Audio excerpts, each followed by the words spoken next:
Welcome. Thank you. I'm Shoto. I'm the Sukansu and the Shisui here at SokukoJi Buddhist Monastery, which means I help keep things going, trying to help with the programming and the property upkeep here. I just want to invite anyone who finds value in these teachings to please participate either by joining us for the Dharma talks from either Sokuzan or his monks, his students. Join us for any of the book studies throughout the week, even just one time throughout the week would be great to see you in our Zendo or to join us online. We could really use your help with your practice, joining us, and also financially to help us keep the programming going here. So thank you very much.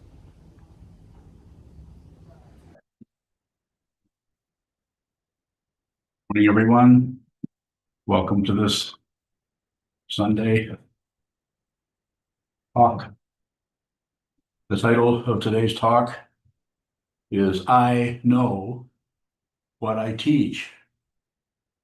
I don't teach out of what I've studied, but I needed all of that study in order to get to the point where I could actually see what I should teach. And what I teach is you are looking at what you're looking for. I don't need a book to see that. All I need to do is to stop covering everything up with my conclusions, my ideas, my judgments, my elaborations, my translations, my transfusions. Don't cover anything up. Receive it. I'm going to read a little bit of this because I've thought about it a little bit. I know what I teach. I don't know exactly what you receive. If I say something, I say, look here. I don't know what that means to you. If I say, look right in front of you and receive what's right in front of you, I'm not sure how you're working with that conceptually. I'm just saying you have eyes, see. You have a nose, smell, hear, and even think. When you start to think, don't change your thinking for something else. Receive the thoughts that arise in your mind stream moment by moment by moment. If there is such a thing as a moment, you can do that. By teaching in this way, I've made a lot of very, very close and dear friends, and I think I've made a few enemies. At least I think they think of themselves that way, but that's up to them. But as I said, I don't know what you receive, and you might be receiving hammer blows. I don't know. But I know my intention is completely what it is. It's just this. It's a direct pointing at the nature of this. I'm not bragging. I don't need to brag. I don't need a credential. I don't need your approval. I don't need any kind of approval from anybody. Though I do see by how you continue to function, if you're a student of mine, and act and interact with what you seem to be understanding or not understanding. I see the way you continue to avoid understanding by making assumptions about what understanding would be. You don't have to do that. Sorry if I appear very parental. I had some very intense parents, including a very intense teacher. I can sometimes perceive by your questions the way in which you are deceiving yourself by inventing rhetoric that appears as a question, but its style or nature shows that you are searching for answers in which you are preconceiving the answer in such a way as to avoid understanding. It's very simple. Beginner's mind, Suzuki Roshi wouldn't mind me quoting him. Zen mind, heart mind, this mind, beginner's mind. It's always this. You do not have to go up a trail to see what this is. You may have to go up and up and up and fail and fail and fail before you'll finally see that what you've been looking for has been served at the moment of your birth. It was served. Reality is right here. You can see this. If you understand what I'm saying, you never have to listen to me again. You probably didn't have to listen to me in the first place. If there is such a thing as a first place. And so, final thing I wrote down here to remind myself, and I'd rather read it rather than paraphrase it. Please receive the knowing which may appear as more confusion or grasping at results. Just receive it. Don't add on a conclusion about it because that's ego material. Ego munches on that all day long on how you are unable to understand or how you can't quite get it. Or possibly you go the other way and you blame someone for not being able to get it. I know what I teach. It's simple. I don't have to quote the Avatamsaka Sutra, the Diamond Sutra, the Heart Sutra, the Lankavatara Sutra, or any other sutra or teaching. You don't have to quote anybody. I do. I just quoted Suzuki or came close to it. I'm looking at it. If I had to teach out of books, I couldn't do it. I'm not scholarly. I'm not particularly intellectual, but I am very much on receive, which I learned from both of my teachers. Receive what shows up. Don't do anything with it other than just receive it. It may break your heart. It may make you laugh. It won't matter how you feel. Every emotion I've ever had in my life is available this moment, and I won't annoy you by showing you, but I can. I can go into any emotion I've ever had because I'm no longer swindled by the false identity and consciousness called me or ego, or I shouldn't be mad, or I should be happy, or I should be ethical, I should be. Not interested. If you want the truth, go here, go in your own mind complex, and whatever rises up, that is it. Everything is not separate from awakening. You have to see it. That may involve a lot of including crap that you'd like to not be responsible for or be to blame for or to have. It's quite startling at some point, perhaps, to realize that you're responsible for everything. Every crime that's ever committed is your fault. Drive all blames into one. You can't do that because there is no one. But the instruction to do that gets you to look at that direction of the concept of one to see there isn't anything there. So obviously, everything is you. We've got more than half of our community, because this teacher started to get more and more intense about wanting you to see this, people start to run other directions. That's up to them. No one's done anything wrong. I've not committed a crime, nor have they. People are just trying to be happy. But the way that people try to be happy in this world is quite circular.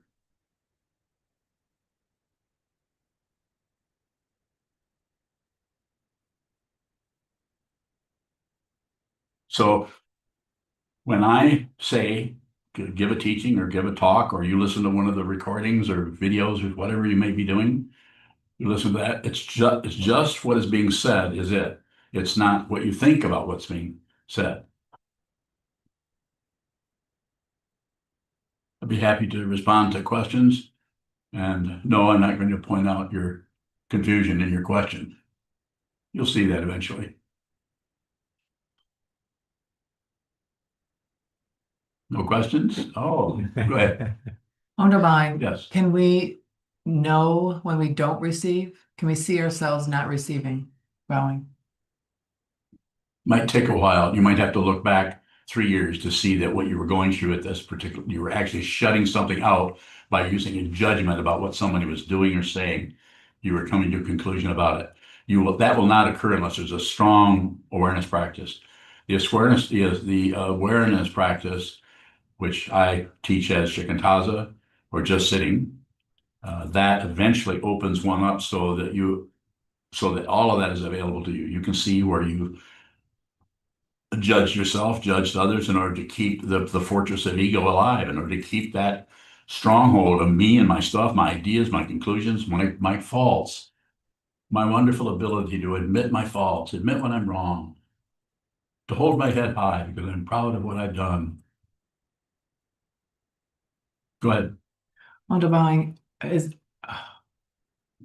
seems like there's a lot to receive in your teaching. I don't think so. Nothing is separate from anything else. You are consciousness. Whatever you think, consciousness. Whatever you conclude, consciousness.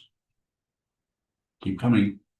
It seems like there's what is happening in the body, all that kind of movement, as well as what's happening, what words are coming towards us, as well as what our thoughts are about that, or whatever we do with all that information. So it seems like there's just a lot going on, and it's impossible to receive all of it.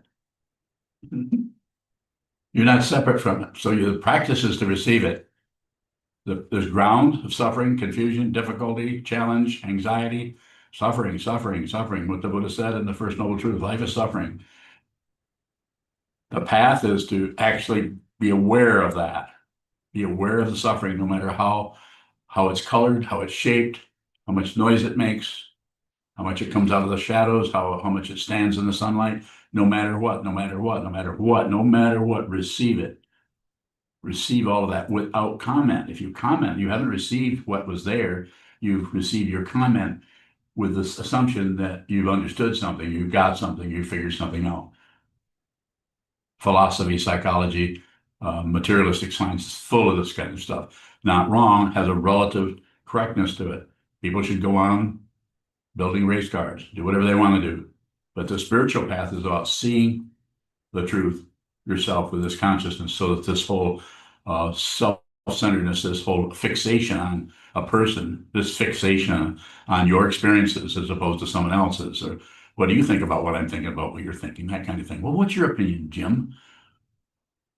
And Jim would be glad to share with us his opinion, because that's how he nurtures, he, she, they nurture, can continue that ego parade of me, and my stuff, and what I should do and what I shouldn't do, and how successful I am, or how much of a failure I am, because more. Wonderful. So just now when you were talking, I was aware of the thinking that's going on. That's awareness. You don't have to stop thinking. You and I went through a little bit of that not too long ago, where you went one way, I went another way, and then everything collapsed and it came together, and you saw something. What did you see? I have no idea. That's it. That's it. But the commentary, I have no idea, is what ego does. I have no idea, because ego has an understanding that needs to be supported by a conclusion. I have an idea, but I have no idea is the fill-in for I have an idea.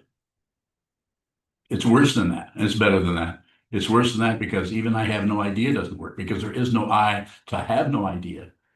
It has to be realized in consciousness. You cannot think, if you try to think your way into this, you'll just go in circles and circles and circles unless you bump into a true teacher and give them permission to point out to you when you're grasping at a self or grasping at an other, because that's probably the only person that's going to be able to help you. Go ahead. Wonderful. So then when we're grasping at a self, Yes. and we can see ourselves thinking, is there any receiving going on of the teacher? Well, you're receiving that, you're receiving your understanding of that, but it's when we add something to it, that's where it becomes very subtle, and it seems to require a lot of awareness or a lot of receiving to observe the way we add, to actually, you can say it this way, in a little bit of a carnival atmosphere here, you catch the ego in the act of reconstituting himself, herself, themselves, by having any kind of position on anything. It's terrifying to ego to not have a position. Sometimes this shows up in people with no spiritual path at all as anxiety, paranoia, agoraphobia, fear of open spaces, claustrophobia, even fear of being too closed in. But they're all unreal. They're vividly unreal. More?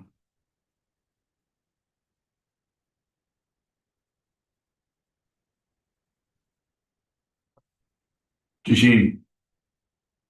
Bowing. You said receive the knowing. What does it mean to receive the knowing? How it is different to receive the knowing from receive? Stop at the end of as soon as you ask me a question, now listen to me. You're giving me permission, so otherwise I wouldn't be barking at you.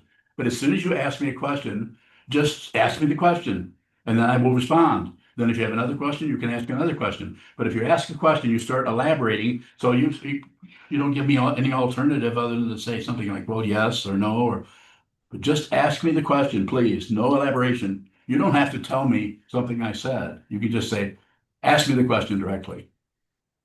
It will help you. It might be uncomfortable to do it this way, but it will fundamentally help you be direct and precise with your questioning so that you can get a precise and direct response. Go ahead, please. Using bowing. What is receiving the knowing? Bowing. Receiving the knowing completely may be perceived as confusion, may be perceived as suffering, anxiety. It could have any kind of, the path leading to that fundamental knowing, which is wisdom, is going to be clouded with all kinds of debris of ego. It will leave any kind of confusion or any kind of, it's just like planting things, anything to distract the consciousness or wisdom mind so that the ego can continue to be a person on the path looking for issues and getting ahead and getting to the sixth bhumi or something like that. More if you have it. If the knowing is received, there is no one to know it. Yes. Thank you. Good question. How was my response? Good response. Thank you. It's true. There's no one there. It's pretty heartbreaking because you have all this feeling or emotion or something that's coming up, and that we're not trying to get rid of emotions and be some kind of a flat person who has so much of Buddha nature going on that they don't have any feelings or emotions, or eyes never sparkle. No, it's the other way around. You could say it's just complete exuberance and excitement and a dynamic motion in consciousness and in the physical realm that is without a self. You don't have to have some kind of personhood to validate anything. You can do that. It's possible. I mean, this is a crazy world we're in right now, but it's been crazy ever since we showed up, hasn't it? One way or another. Crazy people, crazy world, crazy giraffes. Elena. Elena Bowing. May I ask a question about Sandokai? Yes. A line struck me this morning. So please say something about Sandokai so people that may not be familiar with it. Sandokai, the equality of sameness and difference, which is a poem. That we chant in the We morning. do chant that. There, thank you very much. It says the relative and the absolute work together like two arrows meeting in midair. Yes. What does that mean? Well, it's giving, using images, it's giving some credibility to the absolute, some credibility to the relative, so that you can actually even use your thinking process mind to reflect on it. And then the images uses the two arrows, which we've got that. There's an arrow here, the absolute, and an arrow here, the relative, which are not two different arrows. They just look like it. So when it says they meet in midair, that's kind of impossible. I mean, it's some possibility that if someone shot an arrow from down the street and someone shot an arrow from the other end of the street, that they could meet in midair, but it's pretty unlikely. So it's a way of helping you using images and concepts to move the mind back away from the grasping. You can't even grasp that. That's why you would ask the question. The feeling that you have when you reflect on that, it's like you're kind of lost. So therefore, being lost is the nature of consciousness if it comes to how ego feels about it. Ego is never going to attain enlightenment because it's an illusion. So we go ahead and play into the illusion to help the ego along with consciousness to take a look at this. This is not going to happen. We have one of my students, Nishikai. Nishikai means two arrows meet. And his style is like that. It's like he's a person who's extremely clear in one way, but extremely confused in another way. He's probably not watching. He's probably taking care of his children, but it's not necessary to become relatively clear. It's not necessary to get rid of a relative confusion. So it's confusing. So it's a way that you can relate to the confusion in an ultimate way. It's rather like a koan or a mando or some kind of a story that helps you see beyond the relative into the absolute nature of reality. Is that helpful? Yes. Yeah, Thank you. you're welcome. Thank you.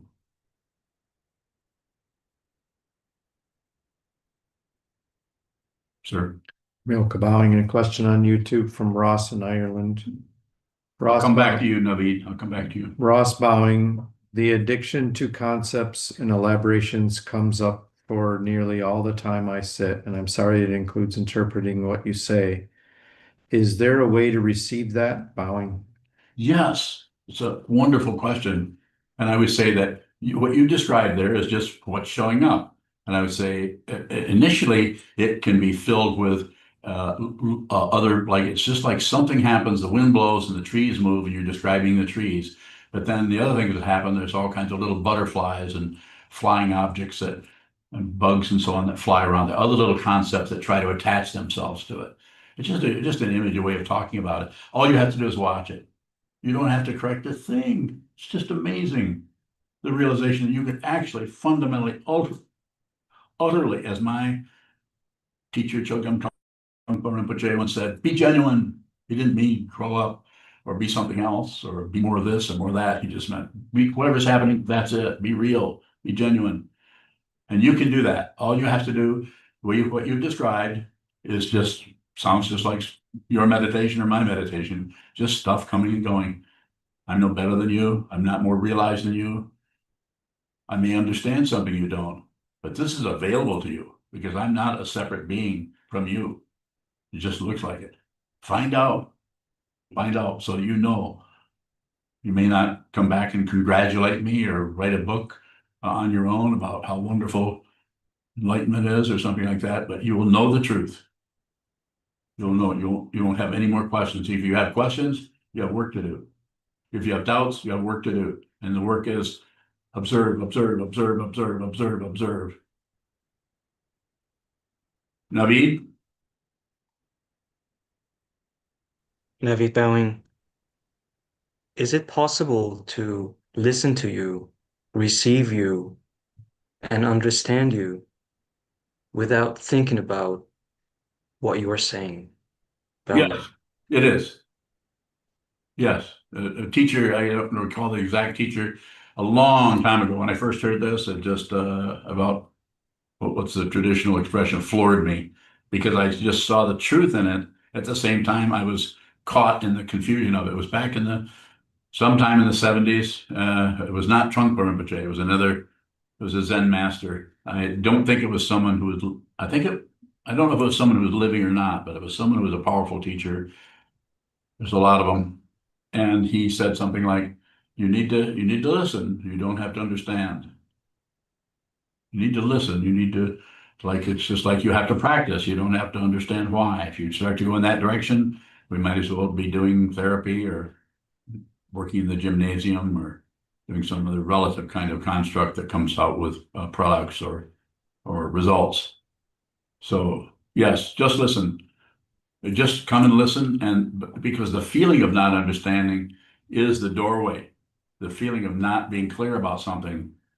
That's how, because the ultimate teaching put in relative terms is awakening and confusion are not separate.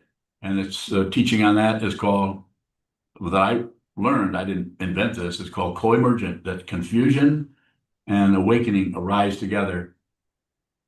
They're not separate from each other. No more warfare between anything. You have no more enemies. You have no more, in the conventional sense, you have no more friends. Much difference between a spiritual friend, Kalyana Mitra, and a conventional friend who just buys into your crap because they think you're cute. Naveed bowing. Yes, sir.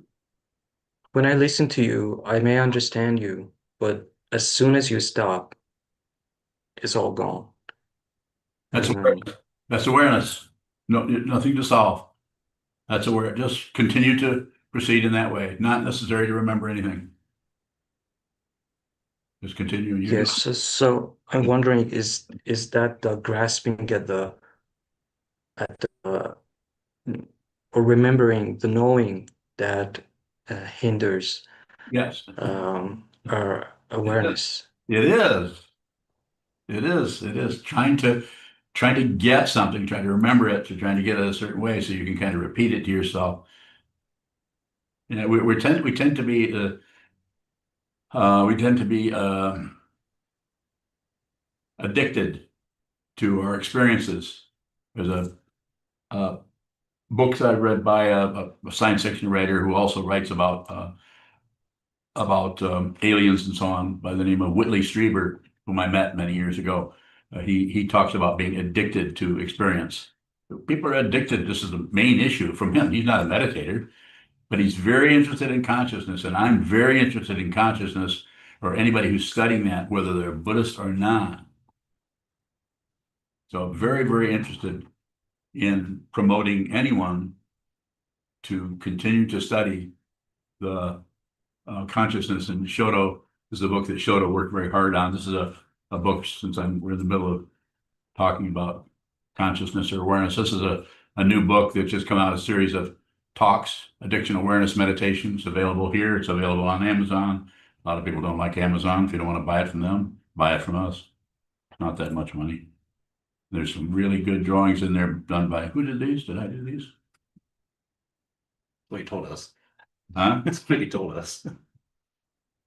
Anyway, it's 200 or 300 pages, something like that. Very good. And it's not promoting Buddhism. This is talking about awareness practice. This is talking about how you could how someone who is working with their addictions, whatever they may be, could actually sit down, hold still, and watch the mind move, so that they could eventually see the particular form that they're not to recover. I don't teach recovery.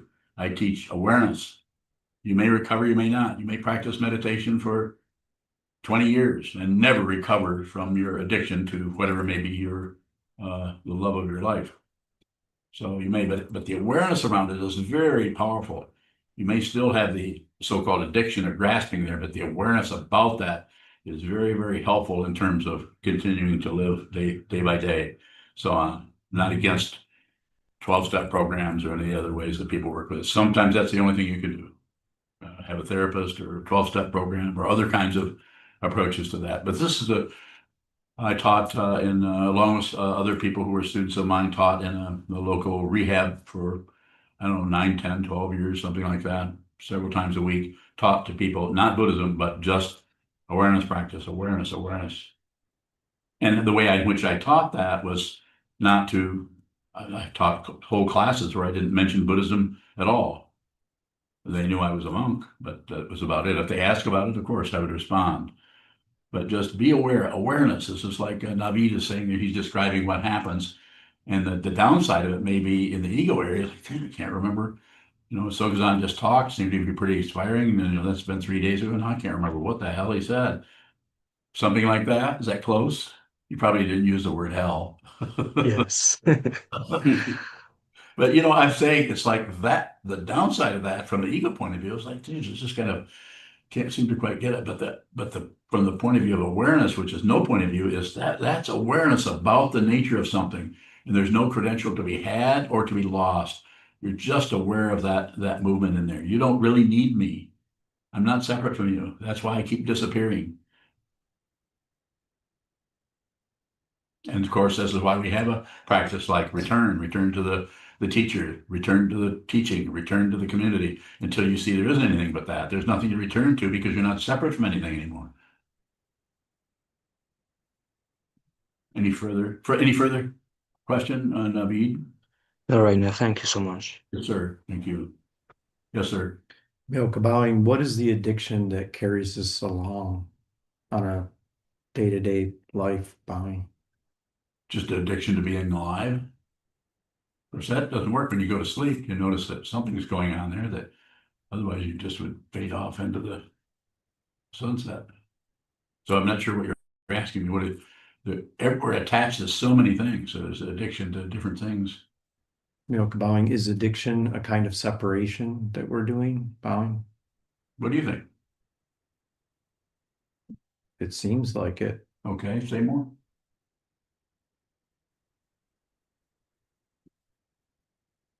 When we see that we're fixating and closing off, what does that,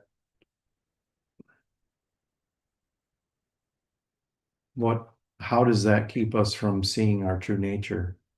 We're addicted to the idea of consciousness is amazing. It's always able to find whatever form it wants or that it needs. It always finds its own form. And if you think you're a self, it'll find a form in consciousness that will support you as a separate identity, as Milka.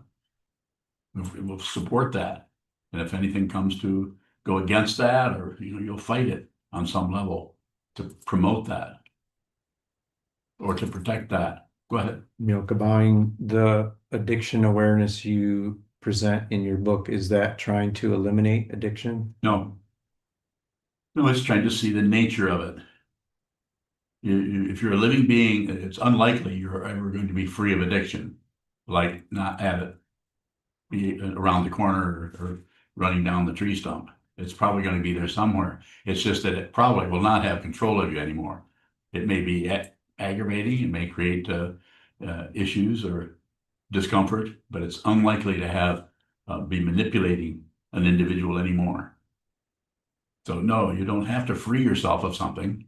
If you free yourself of something, you just reinforce the polarity. Ultimate freedom is not freedom from something. It's just ultimate freedom. Relative freedom is you get out of jail. The loss of relative freedom is you get locked up, not just in jail, but by your own ideas and opinions and judgments and evaluations, conclusions, and following ethics. Not willing to live your life because you need to make sure you follow these ethics. It's all over the world. It's just the world is full of this kind of stuff. And all I'm saying, we're not saying that that's wrong. I say, go ahead and do that. Live your life however you see fit. You determine it. I'm not going to tell you how to do it. But if you come and listen to me, you ask me about it, I'm going to say, you might want to sit down by yourself in a room or in your backyard or in front of a oak tree. Hold still and just watch what happens in your mind. The whole world is happening right in your mind. Because you, as consciousness, are not a separate being. Don't take my word for it, which you won't anyway. But you're not a separate being, and it's so ordinary that it isn't some kind of bizarre, wonderful explosion in consciousness where you're somehow cosmic. This is just an invention of ego, because it sees all those stars and says it must be something cosmic. But that's not a separate thing. Space is separate. Space between objects is an illusion because of the attachment to objects as things. All you have to do is see that. Yes, sir. Milka, it looks like when I'm not getting what I'm craving in an addiction, that I want to substitute or attach to something else. Like cheesecake instead of apple pie? Yes. What's the question? Is there a way to work with that doesn't bring in another addiction? All you have to do is be aware of bringing in another addiction. You don't have to prevent it. The control mechanism, this is the way most people are working with addictions, trying to stop, control, stay away, manipulate, all of this. And I'm not saying it doesn't work relatively, it just doesn't address the ultimate misunderstanding, which is there are separate beings, a separate self here and a separate selves over there. It works with it in a very, very relative way, which is very powerful. It can keep people from drinking alcohol for 30, 40 years just by getting together and talking about it, and and I'm not against that. Some people should do that. That will stop them from ruining their life with chemicals. They should. That sounds very workable. I'm saying, but if you're looking at the ultimate understanding, then it can be seen by going with it, not going without in a social group or getting reinforcement from other people. The only thing as a teacher, the only thing I'm reinforcing you to do is to find out who you are. It's the only thing I require. You don't have to believe anything I'm saying, do anything I say. More? Milka, do we need to go without what we're addicted to? Yeah, let me address it this way. How am I going to address it? Let me address it this way. It's situational. So if you've been working with your awareness for years, which you have, there may be instances, times, or dynamics in your life where you may stop doing something for 3 days or 4 days. You may have the help of someone, a counselor or a teacher, or you're just not at all, just thinking about it a little bit, say, and you might even, it might just show up, I'm going to stop doing that. This, and then I'm going to go back and do it for a little while. And just, there's no, if you try to do a protocol, there's too much self-centeredness involved in that, and it will get in and it will try to use your intention to be honest, to be sincere, to be genuine about that addiction, about trying to work with that in as healthy and sane a way as possible. It will come in and obstruct that because ego wants a credential and it doesn't care who it hurts or what comes apart. Ego wants that credential. And some egos, as we know in the world, are so incredibly greedy, they'll stomp on people in order to continue to appear to be an individual. It's called the Rudra of ego. This intense, most intense form of ego. It's just intensely at the basis of the difficulty. Go ahead. Milka, bowing is the most important part to see the dynamics that are showing up. Just see it. Just it's all that you heard me say, practically paraphrasing me. Most important thing is to be aware of it. And it's so hard because we're aware of something that is just nauseating or difficult or disgusting. My words, not yours, but I'm saying it gets that, and then we think we'll have to do something about that. No, you don't. Don't do anything about it. Don't do anything unless you absolutely have to. And then if you wait until you absolutely have to, you'll find it's not like a choice, it's just something it's like gravity, you just have to fall over. Whereas if you do it ahead of time, if you see something is going to happen, say, well, if I do this, maybe I can control. The whole world is doing that. We're doing it all the time, trying to control. Oh, maybe I should do this because they're doing there, and that's that. Now, as if you can step in and somehow manipulate an illusion. The very nature of ego is to try to manipulate unreality as if it were something, success and failure, right and wrong, life and death. That's the big illusion. Yes, sir. Shoto bowing. How do we just observe the more deadly addictions? Bowing. Give me an example of what you're asking about. Shoto bowing. I'm thinking just like certain drugs that each time you could die. Well, it might be too far along. A person, I'm biased. I don't know how else to do this. And I'm not saying there aren't half a dozen other ways of working with this. There probably are. I would say that not only probably, definitely there's some other ways of doing this, but people have worked on this. But my understanding comes from a 2,500-year tradition of spiritual paths, teachings of the Buddha and of my teachers to train your mind to see clearly so you are not at the mercy of anything, any apparent other person, illusion, any apparent self, illusion. There's just consciousness and it's not a person. I don't care if you're a man or a woman or a dog or a cat. It's just an illusion, but it's extremely powerful. It's very vivid, and we live it. We trim our fingernails and we brush our teeth, and hopefully, and we move around and we bump into things. We feel good. We feel not so good. We come and go constantly. So when it comes to how do you work with someone who's in a really dangerous situation where they could die? Are you talking about yourself or someone else? Shoto bowing. I'm talking about myself, but like someone who's inspired by like that book, for instance, but they're in the middle of like a more dangerous addiction. I don't know. It's so varied and so situational. The differentiation there is untraceable. You can't count it. And it happens in the two illusions. What are the two illusions?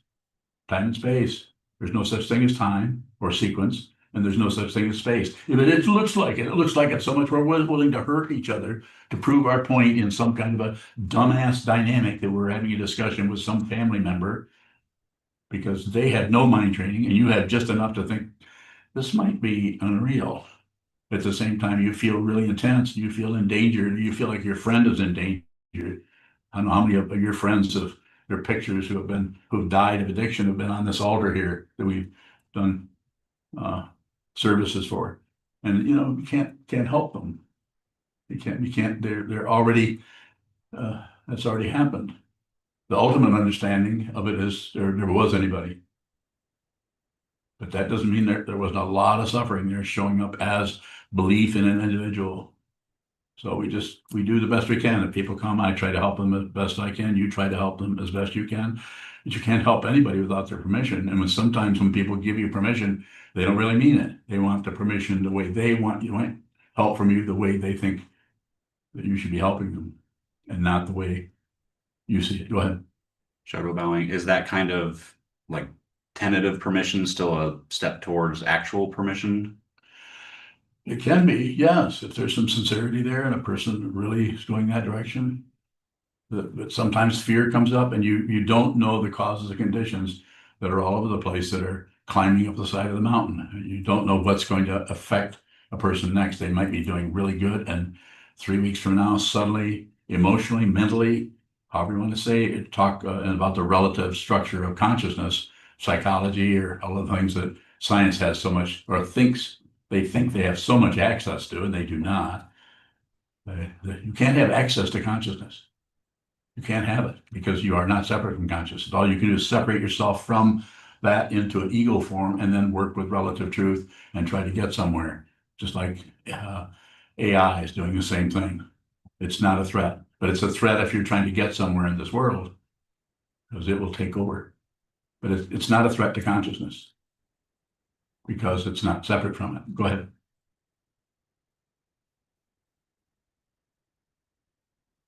Shadow bowing.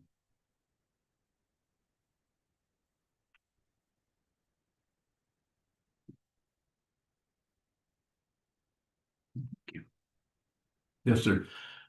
Bowing.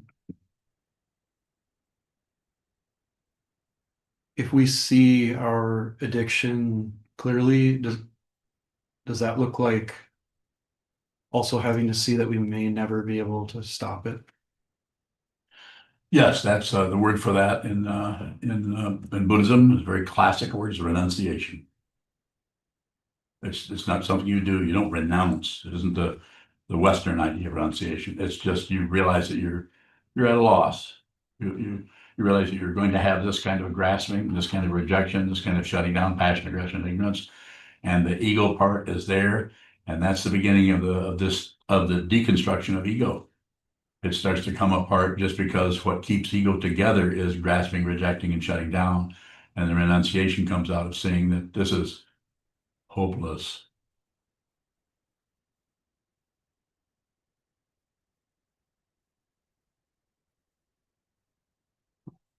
I had another part to that, I can't remember.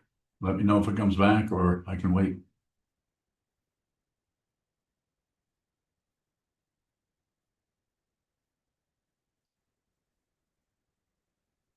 Yokabine question from Ath in the UK. Do you, Sokuzan, still have more questions to tackle within? No.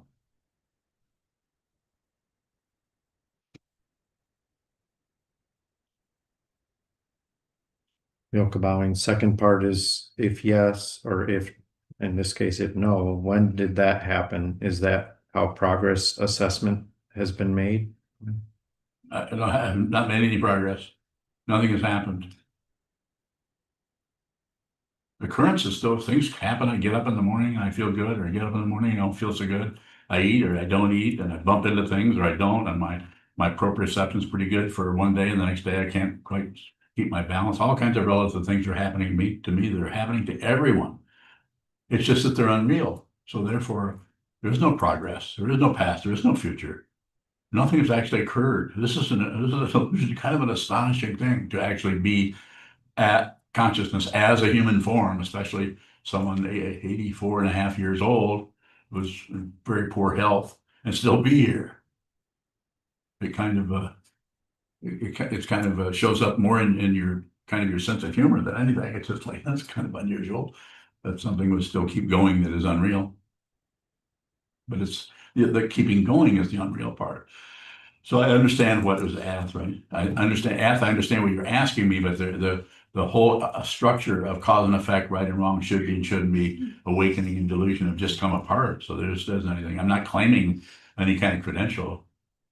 I'm not going to say, when I say I'm not going to say I'm awake or I'm enlightened, there have been a few times if somebody asked me that question in the right way, I might, because I think it's most helpful to them to hear me say that.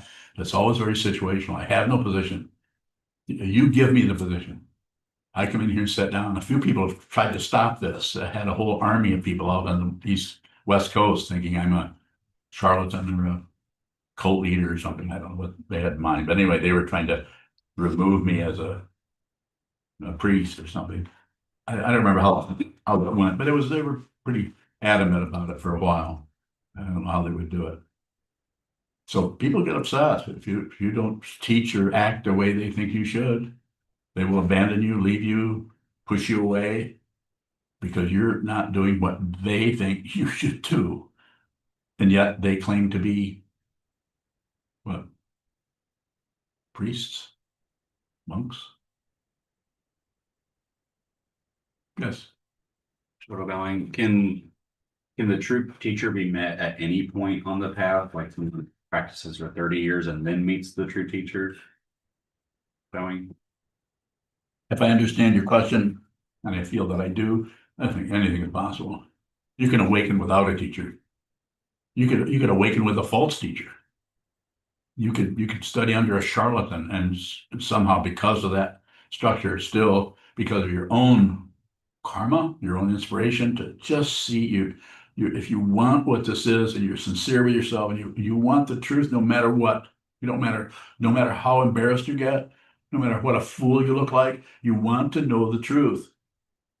If I'm up here trying to promote myself as some kind of ideal teacher, I certainly wouldn't be functioning the way I'm functioning because I'm not making friends these days so much.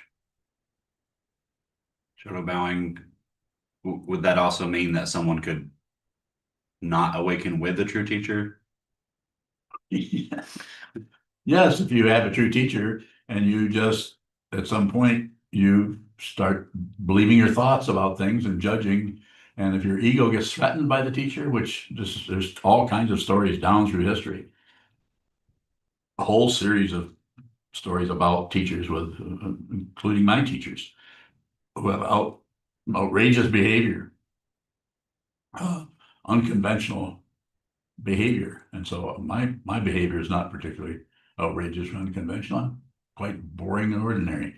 But there's a few things that I've done or said that have made people feel bad. So, but yes. That was a yes or no question, wasn't it? No. Do you remember what you asked me? Yeah, what is it? I lied. I lost it. Anyone? No? And one or two final, oh, you have your, Wait. oh, okay, you remember what you did? I did. Okay, Might have left. I'll okay, try it again. Chokoda bowing. If we see an addiction and then there's a helpless quality that we cannot stop it. So we see like a lack of control. Yes, lack of control. And is that leading into seeing there's no one? Yes, it is. controlling? Yes. And this could be a cover up, but is it kind of pointing toward dependent origination then? That this addiction came through? It's pointing toward you have to be a little tentative before you go into dependent origination as a conceptual construct of pratitya samutpada, the way that's stretched out into something and the way it points to the alaya vijnana or the storehouse consciousness. Because you can get really trapped into kind of manipulate or control that and clear out the storehouse consciousness. And I would say it needs to be seen, my understanding, this is mine from this person. My understanding is you just need to see it directly and it will not be an event. That's what's so amazing about it. It doesn't show up like, I think it was Ath that was happening or asking about that, about if there's some time when this happened and there's no time, all that comes apart. The very illusion of time comes apart. So there's no past. There's no birth, there's no death, there's no. It's all negative because what you're looking at is an illusion. So therefore, any credential you might have, well, this happened last week. Well, yeah, you would have to agree with that because you're in the illusion with the other person, but you know it, there was no last week. But you can't say, no last week, kind of show off of how enlightened you are.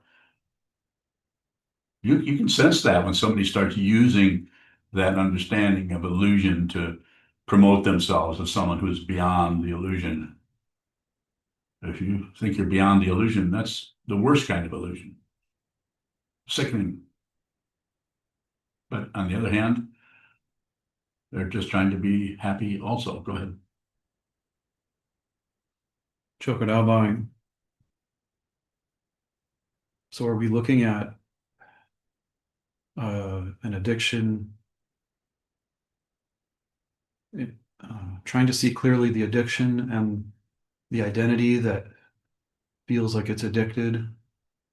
Like I went into dependent origination, which kind of like conceptually You're trying to understand. don't use concept to understand. Use it as a backup. If it needs to come in, it will come in on its own, but don't go to it for help. That was my question. It felt supportive in a sense, but it seems like what you're pointing to is to that Worse than the that. thing that's making me cry. Yeah, let's just don't maintain it, but just return to that part that's losing. It's hopeless. It's a path of, as my teacher Trungpa Rinpoche once said, the path to awakening is one disappointment after another until the final disappointment, which is awakening itself. You may not want that. You may want to just clean up your act, and I don't recommend you keep meditating. Not a good idea. You could actually feel a lot better relatively, just stop meditating. I don't recommend that either. What I recommend, find out who you are, whatever that takes. You may want to do it the way I'm talking about. You may want to find another way. I don't know. Maybe Whitley Strieber could help you. He actually said that we are aliens. We're just aliens that are the lizard people and the grays and all those are actually just millions of years beyond, but they started out being humans. Interesting concept there. And of course, it's a concept, but fascinating. Is there a further question in here before I go to the screen? Is there a further question on the screen? Yes, Jishin, we'll go to you and then I'll go to Deb after that. Jishin bowing. When the ego is seen as it is operating, is it received? Bowing. Yes. All you have to do is what? All you have to do is observe it. Just notice that you're grasping because of desire. You're rejecting because of desire. Desire to have, desire to get rid of, or desire to distract yourself. So just watch it. There's no one there. Ego is just an aspect of consciousness that is broken off into a vortex of me, and my stuff, my ideas, and how afraid I am, and how I need to protect myself. And there's no one to protect. Even though there's a body mind here, this is coming apart anyway. So, but you're here for eternity, to put it bluntly. Is it what is called knowing the ego? Bowing. Yes. Thank you. Deb. Good bowing. When you say storehouse of consciousness, I think about holding on to. Can you explain what you mean by that, Deb bowing? It's a conventional way of talking about consciousness called the Alaya Vijnana, which is the storehouse consciousness. It just means that anything that happens, this flies through the air and makes a noise. That is an event in the illusion, but it also is, you could say, trapped or held by anything that occurs in consciousness in the illusion doesn't leave consciousness. There isn't there's a cause and effect, a situation, but the whole thing fundamentally is illusory. Nothing actually occurs. But if it shows up as an occurrence, then it's stored. So then anything you do in your life may trigger something in that alaya or in that storehouse. Just like you may be doing something in the backyard and your neighbor comes over and says this, or one of your relatives says something, and they say something to you about this or that. And even though what they said doesn't contain any difficulty, or they're not accusing you of anything, it triggers something in your mind stream that is, well, it wasn't there until it got triggered, and suddenly you're really upset about something. Now this is just a very simple version of this. This is happening all the time. We're getting constantly triggered by the otherness that creates the illusion that there's something happening that is real and needs to be attended to. And does it need to be attended to? Yes. Be aware of it. So it's just a way of talking about it. There is no such thing as a storehouse consciousness. It's unreal.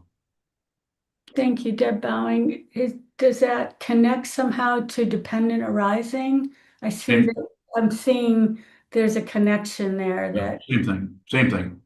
okay, thank Dependent you. dependent origination, storehouse consciousness. I mean, it has different facets to it, but it's basically the same.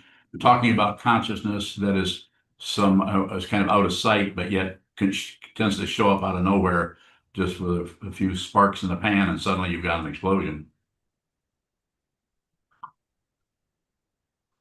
Very good. Thank you. Thank you so much. Thank you for attending this Sunday class and for your questions. Appreciate it very much. And now we're going to do we're going to dedicate the merit, and then I'm going to leave.